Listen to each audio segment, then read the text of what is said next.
ዴቭ እና አደይ እንግዲህ ተሞሸሩ ማለት ነው። በደስታ ላይ አዘን ተቀየረ። ባቡሬ እንግዲህ ገጀራውና ዳኒን አግቷቸው ነበረ። እንግዲህ የቤቱን ፋይል እስካላመጣ ድረስ መቼም አልለቅህም ስል እሱ አንገቴ ይቆረጣታል እንጂ መቼም አልሰጥም ፋይሉን ብሎ እምቢ አለ።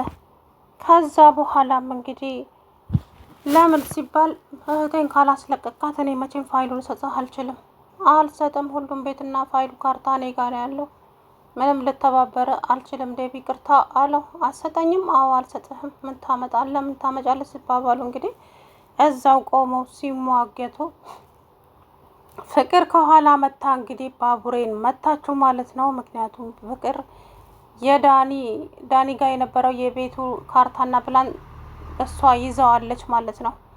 ስለዚህ ይሄ ነገር ለእኔ ይጠቅመኛል፣ እኔ ያስመልጠኛል።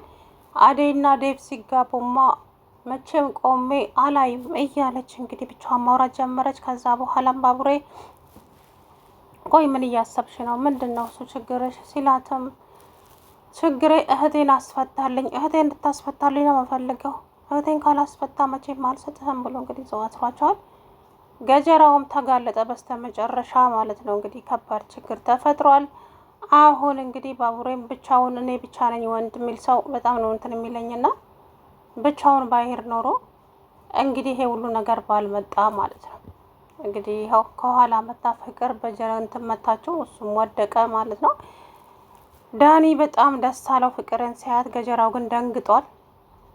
ቤዛም እዛው እስር ቤት ነው ያለችው። እንግዲህ አደይና ዴቭ ሰርጋቸው ይኔ አላውቅም፣ ምክንያቱም የተፈራው ነገር ደረሰ። መቼም እኔ በህይወት እያለሁ አደይና ዴቭ ሰርጋቸውን አይደግሱም፣ እነሱ አብረውም አይሆኑም እያለች እንግዲህ ትፎክር ነበረ። እውነላት ማለት ነው ወይዘሪት ፍቅር።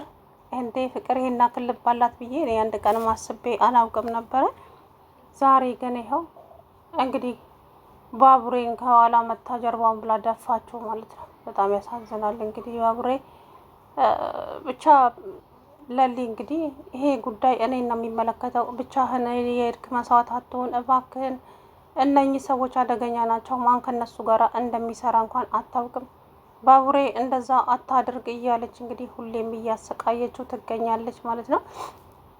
እሱም ደግሞ አንቺ አታስቢ ለእኔ፣ አንቺ ራስሽን ጠብቂ፣ ለገጀራውና ለዳኒ እኔ ራሴ በቃለው እያለ እንግዲህ ፉከራ ምንም አልሰራም። ከኋላ መታ እንግዲህ የፈሪዱላ መታቸው ማለት ነው። ፍቅር የዴብም እናት በቅርቡ ወደ ሰርጉ ቤት ትመጣለች፣ ተስማምታለች።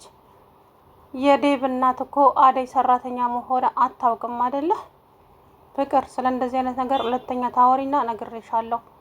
የምሬን ነው ምልሽ፣ ሁለተኛ ስለ እንደዚህ አይነት ነገር አወራለሁ ምትይ ግን ከባድ እርምጃ ነው የምወስድብሽ አለቻት እናቷ። እንዴ እማዬ እውነታው እኮ ይሄ ነው። ታዲያ አደይ ሰራተኛችን ነበረች እና ልጇ ሰራተኛ አግብቶ እንዴት ዝም የምትል ይመስልሻል? ፍቅር አይ እንግዲህ እማዬ እውነታውን ተቀበይ፣ እውነታው ይሄ ነው አለቻት። ከዛ በኋላ ፍቅር እንግዲህ ተመልሳ ወጥታ ሄደች። ከዚች ከሩታ ጋር ተገናኙ መንገድ ላይ። ያቺ ዱርዬዋ ልጅ አስፈራራቻት። ሩታ እሷ ይዛት ሄደች። እንግዲህ ሩታን ይዤ አንቺ ወደ ቤት ነው የሚሄድበት አለኝ ብላ ቀጥ ብላ እነ ገጀራው የታገቱበት ቦታ ይዛት ሄደች።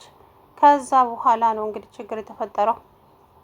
ምክንያቱም እዛ ከደረሰው ሲደርስ ነው ከኋላ የመታ እንግዲህ ጀርባውን ብላ ደፋችው ባቡሬን ማለት ነው። በጣም ያሳዝናል። እንግዲህ ገጀራውም ለቤዛ መድኃኒት እየቀየረ የሚያቀብላት እሱ እንደሆነ ዳኒ አጋልጦታል ማለት ነው። አሁን ከባድ ችግር ይፈጠራል እዚህ ጋ ማለት ነው። በጣም ከባድ ችግርና የዴቭና የአደይ ሰርግ እንግዲህ ይደገስ አይደገስ የሚለው ከባድ ነገር ነው በእውነት። ምክንያቱም አደይና ዴቭ እንግዲህ ትልቅ እንቅፋት ነው የሚገጥማቸው።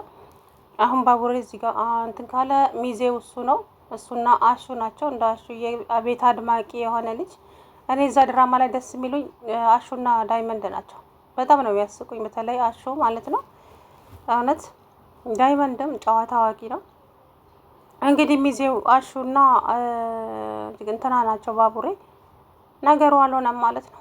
እንግዲህ ለልዬ አምሮብሻል፣ አምሮብሃል እየተባባሉ ቆይተው እሷም ደግሞ የቤኪ እዛ መሄድ ምንም ነገር ኮንፈርት አልሰጣትም። ቤኪንማ የሆነ ነገር ያደርጉታል፣ ይገሉታል፣ ወይኔ ጉዴ ፈላ እያለች እያለ እንግዲህ ምንም አይሆንም ጓደኛዬ ተረጋጊ እያለቻት አደይ ተረጋጋትም። ተይ እንጂ አደይ የሆነ ነገር እንደሚያደርጉት እርግጠኛ ነኝ። እነኚህ ክፉ ሰዎች እንዴት ነው የማደርገው አሁን ምን ይሻለኛል እያለች ብትልም ተረጋጊ እንጂ እንደዚህ በመሆንሽ ምን የሚመጣ ይመስልሻል? አንቺ መረጋጋት አለብሽ አደይ አለቻት። አዛ በኋላ እንግዲህ አደይም ሄዳ ልብሷን ለካች፣ ተለካኩ። እነሱም ፍቅራቸውን ተገላለጹ ማለት ነው። ከዛ በኋላም አደይ ምን እንደማደርግ አላውቅም ብቻ ጨንቆኛል አደይ እያለች ለልዬ አትጨነቂ ጓደኛዬ፣ ቅምጥልም ልትሄድለት ትችላለች፣ አንቺ ተረጋጊ እያለች እንዴት ልረጋጋ ጓደኛዬ፣ ውስጤ ምንም ሊረጋጋልኝ አልቻለም፣ የሆነ ነገር እንዳታደርገው ብዬ ፈራሁ። እንደፈራችሁ እንግዲህ ያው ፍቅር ከኋላ መታችሁ። ምክንያቱም የቤቱ ፋይል ፍቅር ከየትና እንዴት እዛ ከነ እንትና ቤት እንዴት እንዳነሳችሁ አላውቅም። ከነ አቤ ቤት ከቤዛ ቤት እንግዲህ ቤዛ ቤት ሄዳ ነው ያንን ነገር ያነሳችሁ። እንደው ምን ጉድ እንደሆነች አላውቅም። እቺ ፍቅር የምትባል እንግዲህ ባቡሬ ለጊዜው እረፍት ሰጥተዋለች ማለት ነው። እንግዲህ እዛ ሲወድቅ ገጀራው በጣም ነው የደነገጠው። እኔ ላይ አንድ እጅህን ብታነሳ እስከ መጨረሻው ትጸጸትበታለህ። በማታውቀው ነገር አትግባ ባቡሬ። እነሱ ግን ሁለቱ ወንጀለኞች ናቸው። እኔን ከዚህ ነገር ውስጥ አውጣኝ፣ ምንም የማውቀው ነገር የለም እያለ ቢቀባጥርም እረፍ። አንደኛው ተባባሪ አንተ አይደለህም እንዴ? ቆይ እንዴት እንደዚህ ታደርጋለህ? ይሄ ወንጀል መሆኑ ጠፍቶክ ነው እንዴ? እያለ እንግዲህ እየተደጋጋም ቢያወራም ይሄ የራሴ ሀሳብና የራሴ ጉዳይ ነው፣ በማያገባችሁ ነገር አትግቡ አላቸው። እንዴ ምን ማለት ነው? እንዴት እንደዚህ ትላለህ? ያንተ ጉዳይ እኮ የኔም ጉዳይ ነው፣ ያሳስበኛል። ለምን እንደዚህ አደረክ ቢለውም በቃ ተወኝ፣ አሁን የራስን ህይወት ኑር፣ እኔም የራሴን ምርጫ መርጫለሁ፣ በቃ ተወኝ አለው።